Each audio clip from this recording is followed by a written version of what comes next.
जय हिंद दोस्तों। लक्ष्यपुर GS channel में आपका एक बार फिर से स्वागत है। आज जो हमारा टॉपिक है रिवोल्ट ऑफ 1857, ये टॉपिक काफ़ी ज़्यादा इंपॉर्टेंट है, खास करके 68 बीपीएससी के लिए, 2023-2024 यूपीएससी के लिए और वेरियस जो भी हैं स्टेट पीसीएस के लिए। इसमें मेंस में और साथ ही साथ प्रीलिम्स में काफ़ी क्वेश्चंस आते हैं। ठीक है, मेंस में लगभग एक ना एक क्वेश्चंस इसमें ज़रूर आना ही आना है। ठीक है, तो चलिए अब हम शुरू करते हैं रिवोल्ट ऑफ 1857। ठीक है, रिवोल्ट ऑफ 1857 कब स्टार्ट हुआ था? Started 10 May 1857 from Meerut. कहां से स्टार्ट हुआ था? मेरठ से। किसने किया था? भाई मंगल पांडे।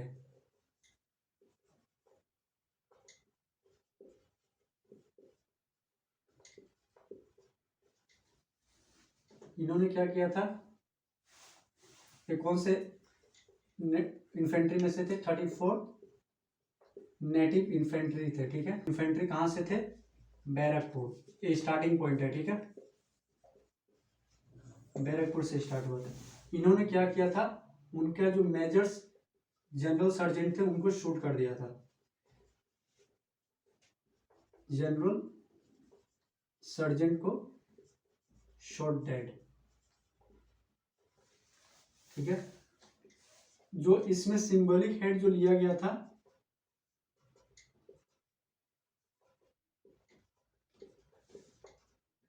वो थे बहादुर शाह जफर। बहादुर शाह जफर। ठीक है, अब बहादुर शाह जफर की एक बहुत ही फेमस लाइन है, मतलब काफ़ी पॉपुलर लाइन है कि जब वो जेल में रहते हैं तो एक अंग्रेज उनको एक खत लिखता है, उसमें कहता है कि दम दमों में दम नहीं, भीख मांगो जान की, जफर अब झुकने लगी शमशीर हिंदुस्तान की। तो बहादुर शाह जफर कहते हैं कि जब तक गाजियों में बू रहेगी इमाम की, तख्ते लंदन तक चलेगी देख हिंदुस्तान की। तो इनकी बहादुरी का मतलब किस्सा ही क्या ही कहना कि 80-90 साल की उम्र में भी तलवार उठाया था इन्होंने लड़ने के लिए। ठीक है, ये सिंबॉलिक हेड इनको माना गया था बहादुर शाह जफर को। ठीक है, इसका इमीडिएट कॉस्ट जो था, ठीक है, तत्कालीन इमीडिएट कॉस्ट था तो वो जो था brown base Enfield rifle.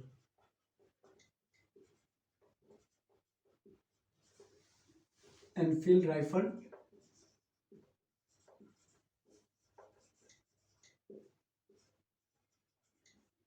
containing fats of beef and pigs।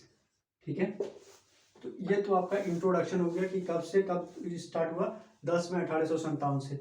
ये इसका इमीडिएट कॉज था। ठीक है, कि ब्राउन बेस एनफील्ड राइफल जो फेट्स था पिग्स और बीफ था, गाय और सुअर का। ठीक है, उसके वजह से। लेकिन अगर हम लोग देखें, ठीक है, तो क्या इसके कारण ही था? नहीं, इसके पीछे लगभग 100 साल से ब्रिटिश के जो पॉलिसीज थे, एक्सप्लोइटेटिव पॉलिसीज थे। ठीक है, यहाँ के लोगों को एक्सप्लॉइट करना, उनको पीड़ित करना, फिर इकोनॉमिक एक्सप्लॉइटेशन हो या वो मिलिट्री हो या एडमिनिस्ट्रेशन हो। ठीक है, वो बहुत सारे ऐसे कारण थे जिनके कारण ये हुआ। एनफील्ड राइफल तो एक मतलब जैसे घी, आग में घी डालने का काम किया। ठीक है, तो अभी हम इसके बाद पढ़ेंगे वो सारे कारण जिसके चलते जाकर को रिवोल्ट ऑफ 1857 होता है। ठीक है, तो ये आप लोग लिखिए। ठीक है, तो अभी हम लोग पढ़ेंगे कॉजेस ऑफ रिवोल्ट ऑफ 1857। 1857 की जो क्रांति हुई वो किस कारण हुई, क्या क्या कारण थे उसके। तो इसमें सबसे पहले जो आता है इकोनॉमिक फैक्टर्स थे। ठीक है, उसके बाद एडमिनिस्ट्रेटिव फैक्टर्स थे, रिलीजियस फैक्टर्स थे, फिर सोशल फैक्टर्स थे। ठीक है, उसके बाद मिलिट्री फैक्टर्स थे और बहुत सारे जो कारण थे उसको हम बारी बारी करको एक एक करको देखेंगे। तो पहला हमारा जो फैक्टर्स होगा, जो कॉसेस होगा, इकोनॉमिक कॉसेस। ठीक है, तो पहला जो है इकोनॉमिक कॉजेस।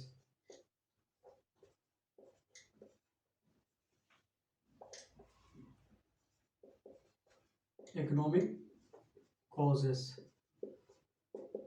तो इकोनॉमिक कॉजेस में क्या था, इकोनॉमिक्स कॉजेस में अगर देखा जाए, ठीक है, तो जो सबसे पहले था डिस्ट्रक्शन ऑफ ट्रेडिशनल इंडस्ट्रीज,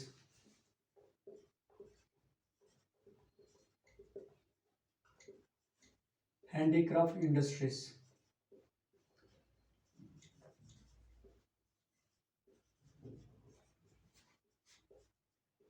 ठीक है। दूसरा जो था वो रेवेन्यू जो पॉलिसीज थी,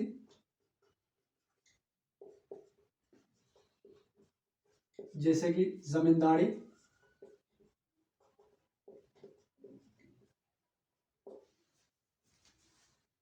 महलवाड़ी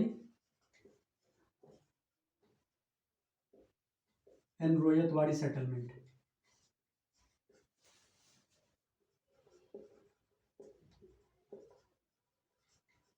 वाड़ी सिस्टम थी, ठीक है। जो तीसरा था commercialisation of agriculture,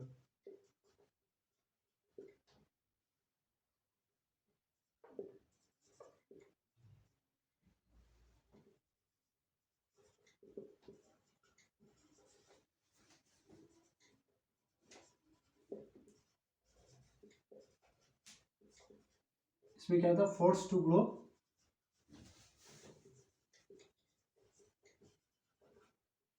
cash crops, ठीक है। तो पहला कॉसेज था इकोनॉमिक कॉसेज, ठीक है। तो पहला में इसमें क्या था, तीन थे, ठीक है। Destruction of traditional handicraft industry, मतलब ब्रिटिश आने से पहले, ठीक है, इंडिया में इतना सफिशिएंट वो लोग उपजा कर पाते थे जो इंडियन थे, ताकि उनका घर बार चल सके, ठीक है, उनका खाना पीना सही से हो सके। वो मतलब एग्रीकल्चर को, खेती बाड़ी को कमर्शियलाइज नहीं किए थे, मतलब व्यापार नहीं बनाए थे। वो इतना ही उपजाऊ करते थे जिनका उतना उनकी ज़रूरत थी। लेकिन ये क्यों किया गया, क्योंकि उस वक्त देखिए जब अंग्रेज इंडिया में आए तो वहाँ इस इंडस्ट्रियल रिवॉल्यूशन हो रहा था इंग्लैंड में। तो इंडस्ट्रियल रिवॉल्यूशन को फीड करने के लिए क्या चाहिए उनको, रॉ मटेरियल्स चाहिए। रॉ मटेरियल्स किस चीज़ के, जो इंडस्ट्रियल रिवॉल्यूशन था वो मेनली बेस्ड था कैश क्रॉप्स के ऊपर, जैसे कि शुगर केन हो गया, जूट हो गया, कॉटन हो गया। तो इसलिए ये तो अगर जूट शुगर केन और कॉटन अगर ग्रो करवाना होगा तो सबसे पहले क्या करना होगा कि इनके जो इंडियन के जो भी लिवलीहुड के मेथड्स थे, जैसे कि वो हैंडीक्राफ्ट इंडस्ट्रीज जो पूरे वर्ल्ड पॉपुलर फेमस थे, उनको सबसे पहले इन्होंने डिस्ट्रॉय कर दिया, ठीक है। तो ये इकोनॉमिक प्रोसेस का एक कारण हो गया। दूसरा जो हो गया रेवेन्यू पॉलिसी जो था, जमींदारी, मालवाड़ी एंड रोयतवाड़ी सिस्टम जो था, वो जो पेजेंट्स थे, फार्मर्स थे, उनके जीवन पर इस तरह प्रभाव किया कि उनको दाने दाने के लिए तरसना पड़ा, ठीक है। It makes the lives of the pageants miserable so much that they were always dependent on the Britishers और on the money lenders, ठीक है, और वो उस दलदल से कभी निकल नहीं पाते थे। दूसरा जो था, जैसे हमने बताया, कमर्शियलाइजेशन ऑफ एग्रीकल्चर। यहाँ के पेजेंट्स और फार्मर्स को क्या किया जाता था, उनको फोर्स किया जाता था कि आपको जूट, शुगर केन और कॉटन आपको ग्रो करना पड़ेगा। और ये जो कैश क्रॉप जो ग्रो करते थे उनको जाकर को मार्केट में ये सस्ते दाम से ब्रिटिश खरीदते थे, और they were exporting this items to their motherland so that the industries in their own country can work better, ठीक है, वो वहाँ पर अच्छी तरह से काम कर सके और इससे वो बहुत ही ज़्यादा क्या होता है प्रॉफिट कमा सके। तो ये अब देखिए, ये कमर्शियलाइजेशन ऑफ एग्रीकल्चर जो करते थे वो पूरी तरह से पेजेंट्स थे। इसमें जो भी थे वो इंडियंस ही थे, ब्रिटिशर्स तो थे नहीं, ठीक है। तो जब रिवोल्ट ऑफ 1857 हुआ तो ये जितने भी थे एकदम बढ़ चढ़ को अब उसमें हिस्सा लिए, क्योंकि इनकी जो प्रॉब्लम थी वही थी कि इनको अंग्रेजों से मुक्ति चाहिए थी ताकि अपना ये आज़ादी से कल्टीवेशन कर सके, खेती कर सके और अपने बच्चों को पाल सके, अपना पेट पाल सके, ठीक है। ये थी इकोनॉमिक कॉसेस। अब आते हैं हम लोग एडमिनिस्ट्रेटिव कॉसेस, ठीक है।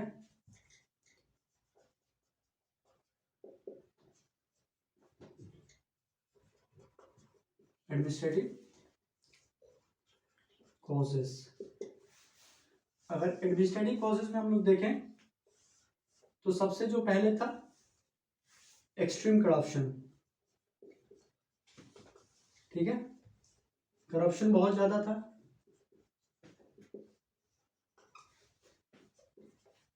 लेस जुडिशियरी एग्जीक्यूटिव, जुडिशियरी जो अदालतें भी थी, एंड पुलिस,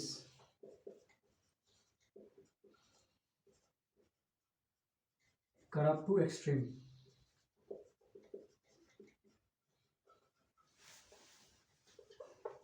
जो कानून जो बनते थे, ठीक है, वो अंग्रेजों को, मतलब जो अमीर आदमी थे उसको ज्यादा फायदा पहुंचाते थे, उनको फेवर करते थे। Loss favour the rich. और जो सबसे बड़ा जो इसमें कारण था एडमिनिस्ट्रेटिव में, जो इंडियंस जो थे, ठीक है, Indians were excluded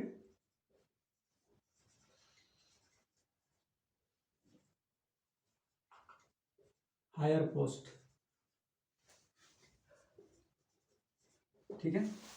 administrative causes में एक्सट्रीम करप्शन था। एक्सट्रीम करप्शन का मतलब या तो अदालतें हो, जुडिशियरी हो, या जो पुलिस सेक्शंस थे, ठीक है, उनको कोई भी काम करवाने के लिए अगर कोई जाता था तो उनको बिना घूस दिए हुए काम नहीं चलता था, ठीक है। तो अभी तक भी देखिएगा इनका इम्पैक्ट जो था ये करप्शन का हमारे भारत पर अभी तक भी देखा जाता है, ठीक है। जुडिशियरी से हो, लगे एग्जीक्यूटिव से हो, या लेजिस्लेचर तक हो, बिना घूस का कोई काम चलता ही नहीं है। तो ये इनके कारण जो कॉमन पीपल थे उनको बहुत ज़्यादा सफ़र करना पड़ता था, ठीक है। जो कानून जो बनते थे, ठीक है, वो ज़्यादा कर कोई जो अमीर थे उनके फेवर में बनते थे, उनको ज़्यादा फेवर करते थे, ठीक है।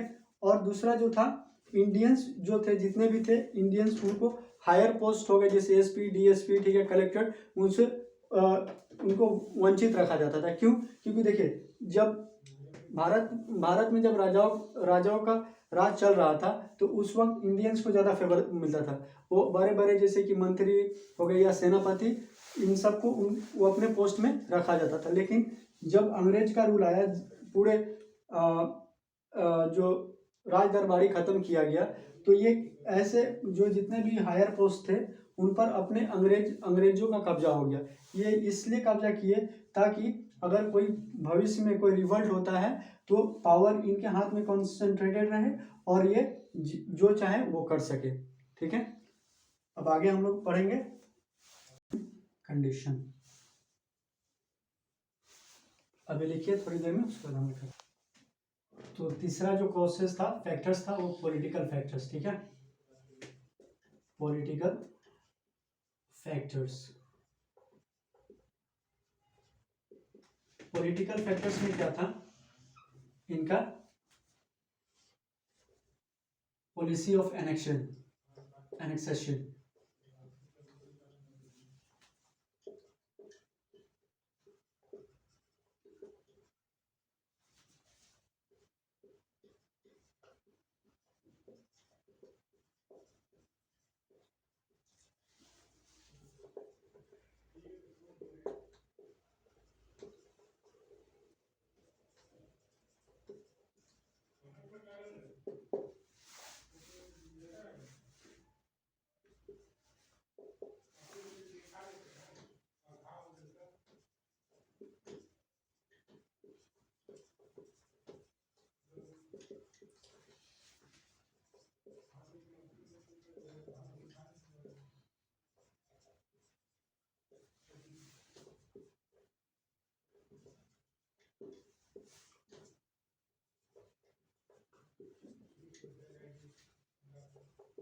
ठीक है। अब ये पॉलिटिकल फैक्टर्स क्या था, पॉलिसी ऑफ एनेक्सेशन, ठीक है। एनेक्सेशन, पॉलिसी ऑफ एनेक्सेशन क्या था कि मान के चलिए कि कोई राजा है, ठीक है, उसका कोई संतान नहीं है, तो जब उसके संतान नहीं है तो पहले अलाउड था कि आप किसी बच्चे को गोद लेकर को उसको राजकुमार या अपना उत्तराधिकारी बना सकते हैं।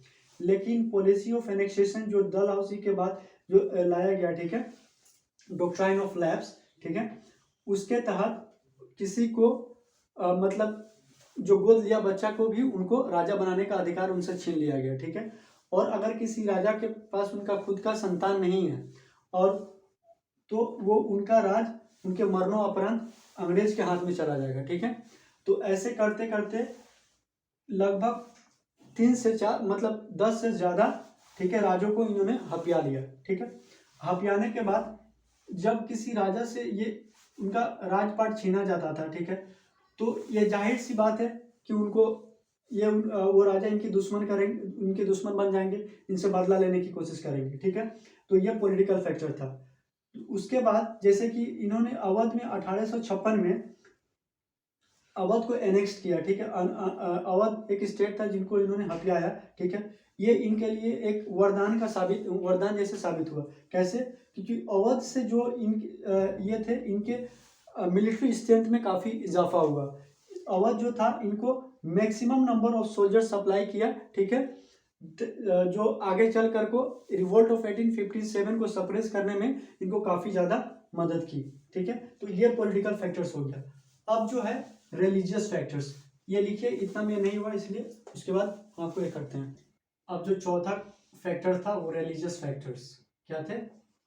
रिलीजियस फैक्टर्स, रिलीजियस फैक्टर्स, धर्म का, ठीक है। अब जो इसमें जो सबसे बड़ा था, ठीक है, वो था फियर ऑफ क्रिश्चियन मिशनरीज, ठीक है।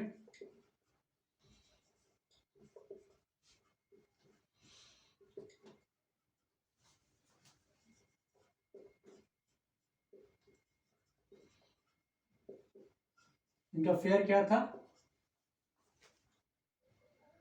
Date they will convert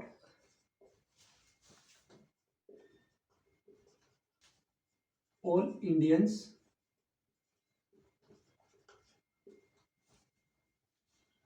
into Christianity।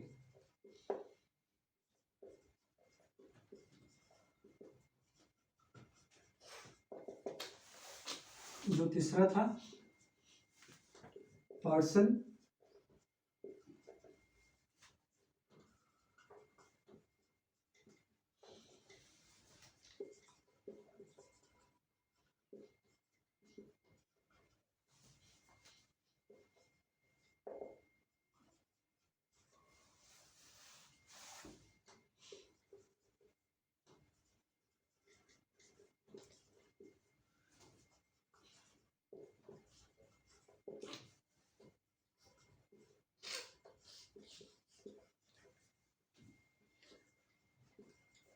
Ancestral property, ठीक है। जैसे था ह्यूमैनिटेरियन मेजर्स, जैसे था का ह्यूमैनिटेरियन मेजर्स,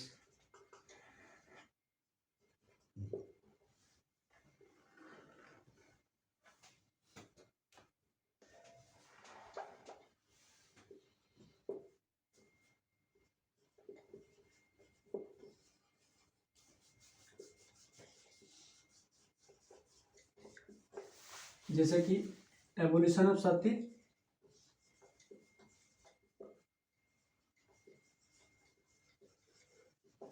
कब हुआ था?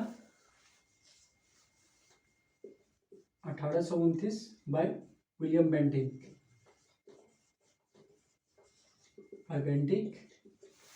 फिर उसके बाद में widowed marriage act,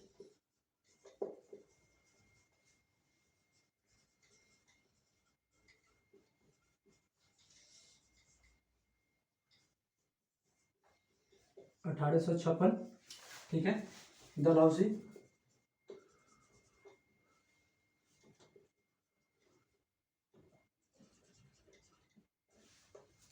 and religious disability act.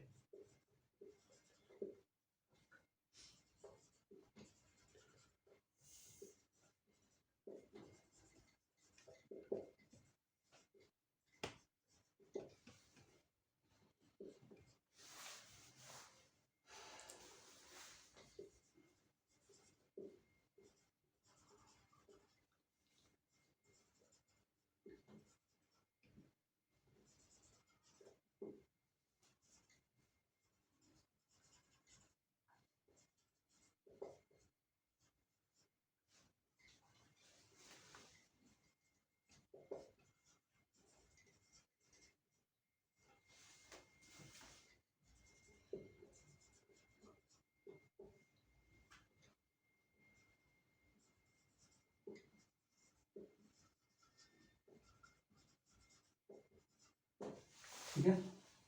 जो सबसे बड़ा जो फैक्टर जो था वो रिलीजियस फैक्टर था। ठीक है। अब रिलीजियस फैक्टर्स में क्या होता है कि देखिए, किसी ने सही कहा है कि किसी के जान से खेल लो लेकिन उसके धर्म से कभी मत खेलो। ठीक है, उसको है वैसे ही रहने दो। ब्रिटिशर्स ने क्या सबसे बड़ी गलती की कि इन्होंने क्या किया कि इंडियन में जो थे उनके धर्म के साथ छेड़खानी करने लगे। ठीक है, तो रिलीजियस फैक्टर्स में जो सबसे पहला जो कारण था जिसके कारण लोगों ने बढ़ चढ़ को हिस्सा लिया रिवोल्ट ऑफ 1857 में, वो था कि क्रिश्चियन मिशनरीज का डर।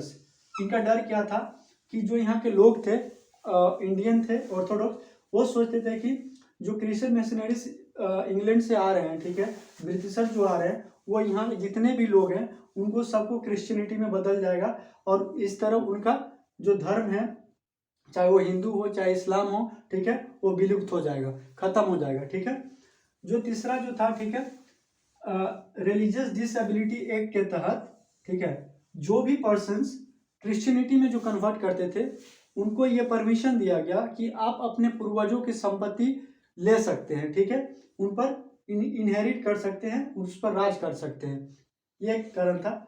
और फिर उसके बाद में जो ऑर्थोडॉक्स जो थॉट्स थे, ठीक है, ऑर्थोडॉक्स थिंकर जो थे, जैसे कि हो गया आपका क्या बोलते हैं हेनरी वान डेरोजियो हो गए, फिर उसके बाद में और भी बहुत सारे हुए जो ऑर्थोडॉक्स ये थे, जैसे कि go back to the Vedas, Arya Samaj इन्होंने स्थापित किया। आर्य समाज को जिन्होंने स्थापित किया वो कहते हैं go back to the Vedas, अपने कल्चर को लेकर को प्रोटेक्शनिस्ट हुए। ठीक है, तो ह्यूमैनिटेरियंस मेजर भी जैसे कि एडॉप्ट किए गए, जैसे कि एवोल्यूशन ऑफ सती इंट्रोड्यूस किया गया 1829 में by William Bentinck with the effort of Raja Ram Mohan Roy के एफर्ट से। फिर उसके बाद में उडोडी मैरिज एक्ट जो 1856 में जो इंट्रोड्यूस किया गया। फिर उसके बाद रिलीजियस डिसेबिलिटी एक्ट 1850 में जो इंट्रोड्यूस किया गया। ठीक है, ये एक ह्यूमैनिटेरियन मेजर था ताकि यहाँ के औरतों की स्थिति को सुधारा जाए। अब एबोलिशन ऑफ सती सिस्टम, ठीक है, अब मान के चलिए कि किसी के पति मर गए, ठीक है, तो क्या ये जरूरी है कि उनके पति मर गए तो वो भी उस औरत को जिंदा जला दिया जाए? एक मतलब कैसा घिनौना अगर कहा जाए इसको, ठीक है, तो ये मतलब प्रथा थी जिसको सुधार करने के लिए 1829 में विलियम बेंटिक ने एक कानून लेकर के आया। ये काबिले तारीफ थी और सराहना थी। ठीक है, फिर उसके बाद में विडो रीमैरिज एक्ट के तहत क्या किया गया कि जो विधवाएं औरत थी उनको दोबारा शादी करने की अनुमति दी गई। ठीक है, रिलीजियस डिसेबिलिटी एक्ट के तहत जो भी अगर ये तो मतलब जैसे कि लुभाने वाला था ताकि कोई भी पर्सन अगर क्रिश्चियनिटी में अगर कन्वर्ट हो तो उसको अपने पूर्वजों की संपत्ति को भोगने का अधिकार मिलेगा। ठीक है, तो जो ह्यूमैनिटेरियन मेजर्स भी लिए गए, ठीक है, उसको जो ऑर्थोडॉक्स यहाँ के ब्राह्मण्स थे, ठीक है, या जो भी थिंकर्स थे, वो सोचने लगे कि ये आप यहाँ तक तो इकोनॉमिक फैक्टर्स में आप कर रहे तो ठीक है, लेकिन आप हमारे धर्म में, ठीक है, हमारे परंपरा में आप बिना काम का इंटरफेयर कर रहे हो। ठीक है, और इस डर के कारण जो भी थे, ठीक है, लोगों ने बढ़ चढ़ को हिस्सा लिया रिवोल्ट ऑफ 1857 में। तो ये आपका रिलीजियस फैक्टर्स हो गया। अब ये लिखिए, फिर उसके बाद हम लोग पढ़ते हैं मिलिट्री फैक्टर्स। ठीक है, तो जो उडोडी मैरिज एक्ट हुआ, फिर उसके बाद रिलीजियस डिसेबिलिटी एक्ट हुआ, एबोलिशन ऑफ सती एक्ट हुआ, ठीक है, विलियम बेंटिक, ये ऑर्थोडॉक्स जो भी जो थिंकर थे जैसे कि दयानंद सरस्वती हो गए, ये आर्य समाज की स्थापना किए थे 1875 में। ठीक है, ये कहने लगे go back to the Vedas. ठीक है, तो ये इनको मतलब ओपोज करने लगे कि आप जो भी ये ला रहे हो, ये कर रहे हो। ठीक है, तो इसमें काफ़ी ज़्यादा दिक्कत होने लगी, और ये भी एक कारण था कि रिवोल्ट ऑफ 1857 में लोगों ने बढ़ चढ़ को हिस्सा लिया। ठीक है, ठीक है। अब आते हैं हम लोग सोशल फैक्टर में। ठीक है,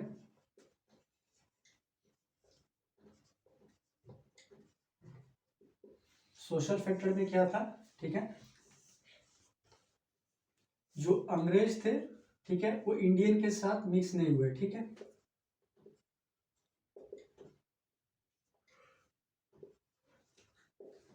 Britishers did not mix with Indians.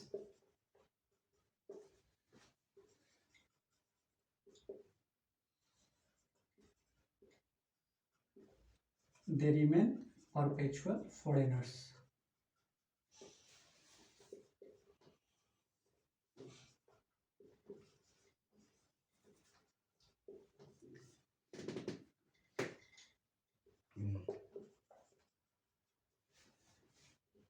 दूसरा जो था, सफर फ्रॉम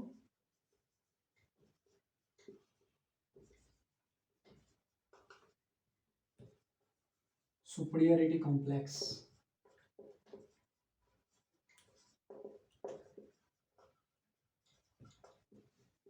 ठीक है, जो अगला जो फैक्टर था वो मिलिट्री, सबसे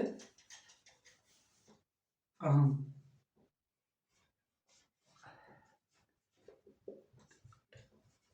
मिलिट्री फैक्टर।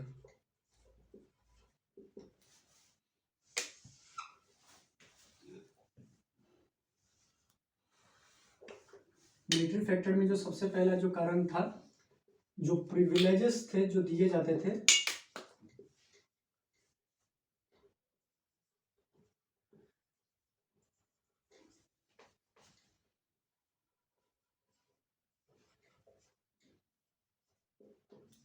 उनको कर्टेल कर दिया गया, कम कर दिया गया। ठीक है, ठीक है। जो दूसरा था, लो चांसेस, लो सैलरीज, महीना कम दिया जाता था salary, and chances of promotions, और जो प्रमोशन के जो चांस थे वो ना के बराबर।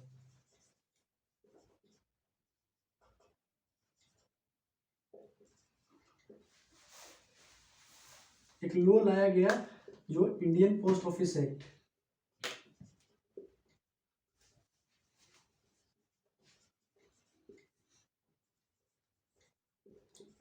पोस्ट ऑफिस एक्ट किसके द्वारा? डलहौजी के द्वारा। इसके तहत क्या था?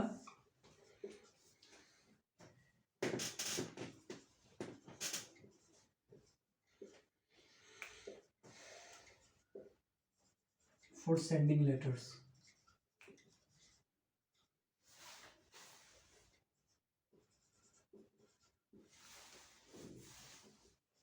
फिर दूसरा था जनरल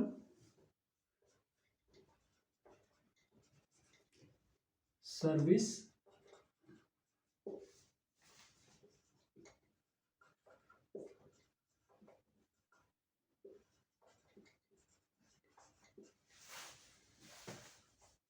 किसके द्वारा?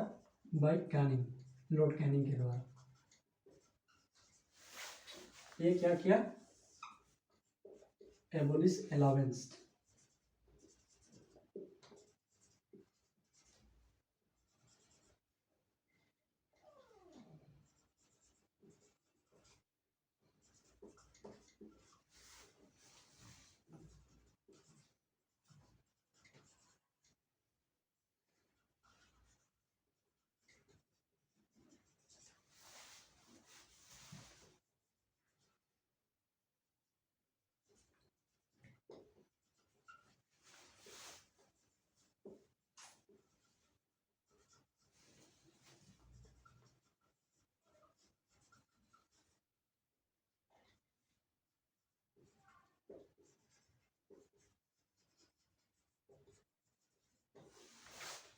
ठीक है,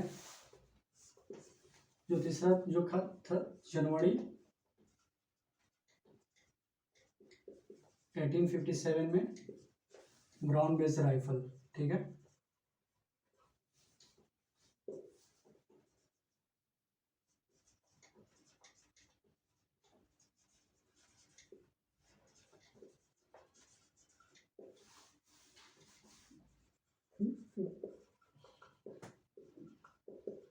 containing cow and pigs facts.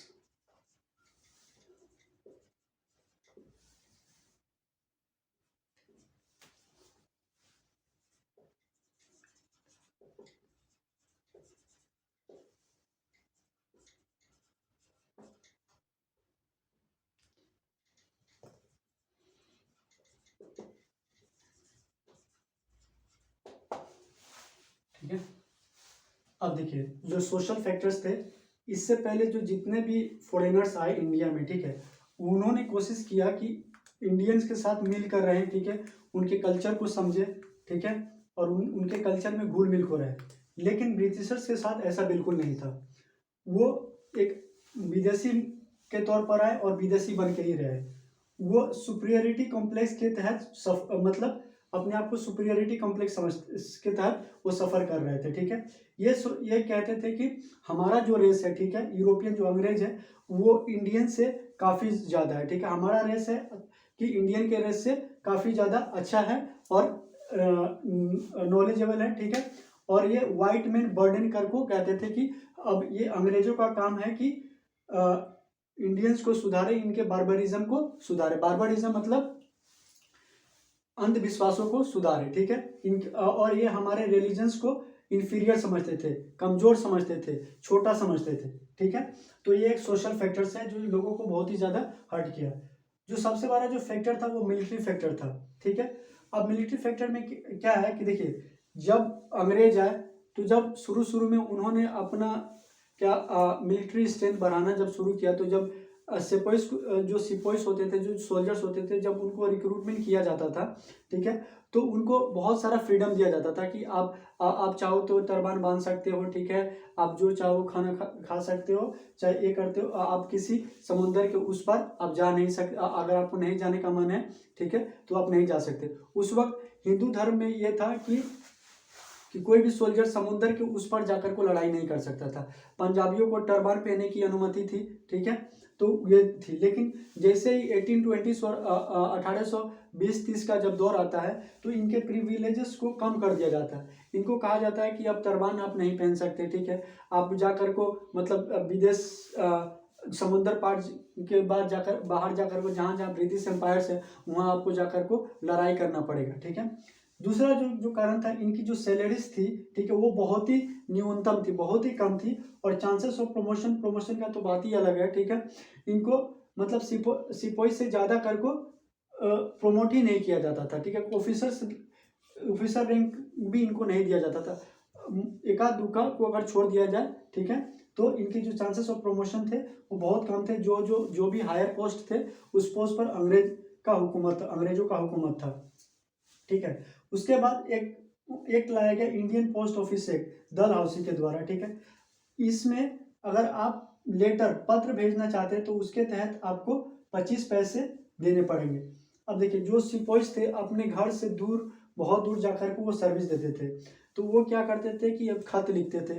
अब पहले जो था कि इनको खत लिखने के लिए और भेजने के लिए पैसा नहीं लगता था, लेकिन डलहौसी के आने के बाद, इंडियन पोस्ट ऑफिस एक्ट आने के बाद उनको पैसा देना पड़ता था 25 पैसे। उस वक्त 25 पैसे बहुत ज़्यादा होते थे। एक तो इनकी सैलरीज कम, उसमें से आपको खत भेजने के लिए आप 25 पैसे, एक खत का 25 पैसे आप ले रहे हो। ठीक है, तो ये इनके जो गरीबी थी उसमें एक घी डालने का काम किया। ठीक है, दूसरा जो था general service enlistment act Lord Canning के द्वारा लगभग 1856 में इनको लाया गया। ठीक है, कब? 1856 में।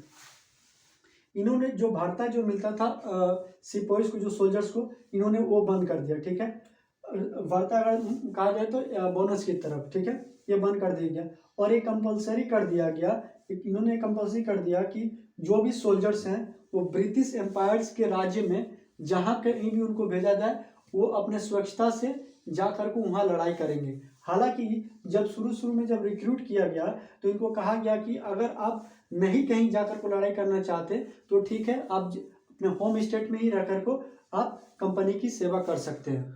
ठीक है, अब जो मिलिट्री फैक्टर में जो सबसे स्पार्किंग पॉइंट जो था, जो आग में घी डालने का काम किया, वो जनवरी 1857 में। ठीक है, इसमें ब्राउन बेस एनफील्ड राइफल, इसमें क्या था कि गाय का और सुअर का जो तेल होता है उससे कर को बनाया जाता था। अब ये क्या था देखिए, पंडित उस वक्त ज़्यादा नंबर में थे इंडियन सोल्जर्स में, और जो भी पंडित थे, ठीक है, उस वक्त हिंद भावना ज़्यादा देखी जाती थी। तो इस ब्राउन बेस राइफल को क्या करना था, अगर चलाने से पहले उसको दांत से काटा जाता था।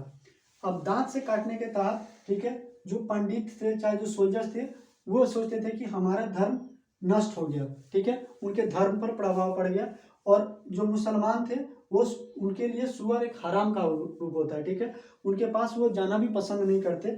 लेकिन ब्राउन बेस राइफल के कारण उसको अपने दांत से, जीभ से काट कर को उसको चलाना पड़ता था और उनको फोर्स किया जाता था। तो ये इतने सारे फैक्टर्स जो थे, ठीक है, एक तो महंगाई की मार, ठीक है, पैसे, गरीबी, फिर सोशल फैक्टर्स जो थे, फिर धर्म का प्रभाव, ठीक है, और फिर मिलिट्री प्रभाव। तो ये सब अगर देखा जाए, ठीक है, तो अंदर ही अंदर, जैसे कि अगर वोल्केनो को देखा जाए, ठीक है, वोल्केनो में अंदर ही अंदर वो लावा बनते जा रहा था, बनते जा रहा था, बनते जा रहा था, और एक ऐसा समय आया कि ये वोल्केनो फूट गया। तो 10 मई 1857 को मेरठ में ये वोल्केनो फूटता है, और यहाँ से जाकर को एक पहला फर्स्ट वॉर ऑफ इंडिपेंडेंस शुरू होता है। और ये जो ब्राउन बेस एनफील्ड राइफल उस वोल्केनो में एक आग में घी डालने का काम करता है, ठीक है। तो ये हो गया सोशल फैक्टर, मिलिट्री फैक्टर। एक और फैक्टर से बच जाता है आउटसाइड इन्फ्लुएंस, इसके बारे में आप लिखिए, उसके बाद हम बताते हैं आपको। स्टार्ट, ठीक है। तो जो सबसे जो आखिरी फैक्टर था वो था आउटसाइड इन्फ्लुएंस, और ये काफी महत्वपूर्ण भी था। आउटसाइड इन्फ्लुएंस में इसमें आ जाएगा फर्स्ट अफगान वॉर, ठीक है, 1838 से 1842 में इसको फाइट किया गया था। फर्स्ट अफगान वॉर में अंग्रेज हार चुके थे, ठीक है। तो जब ये यहाँ से हारे, ठीक है, तो लोगों को, इंडियंस को लगा कि इनको हम भी हरा सकते हैं, ऐसा नहीं कि इनको पराजित नहीं किया जा सकता, ठीक है। तो ये इनको काफी मोटिवेट किया कि रिवोल्ट ऑफ 1857 में बढ़ चढ़ के हिस्सा ले। जो दूसरा इन्फ्लुएंस था पंजाब वॉर में 1845 से लेकर 1849 में हुआ, ठीक है। इसके दौरान अंग्रेजों की वीकनेस की कमी की पता चली, ठीक है। फिर क्रिमियन वॉर में ये बुरी तरह से हार गए थे। फिर संथाल रिबेलियन 1855 से लेकर 1857 में ये काफी ज्यादा मोटिवेटेड किया लोगों को, ताकि ये हथियार उठा सके अपने बेरोजगारी के खिलाफ, ठीक है, अपने प्रति होते हुए अन्याय के खिलाफ। और इसी तरह 1857 की क्रांति शुरू होती है। तो अभी तक हम लोग ये पूरा पढ़ लिया जो कॉजेस ऑफ रिवोल्ट होगा, ठीक है। अगले बार हम लोग देखेंगे कहाँ कहाँ हुआ, इसके नेचर क्या थे और वीकनेस क्या थे। थैंक यू, जय हिंद।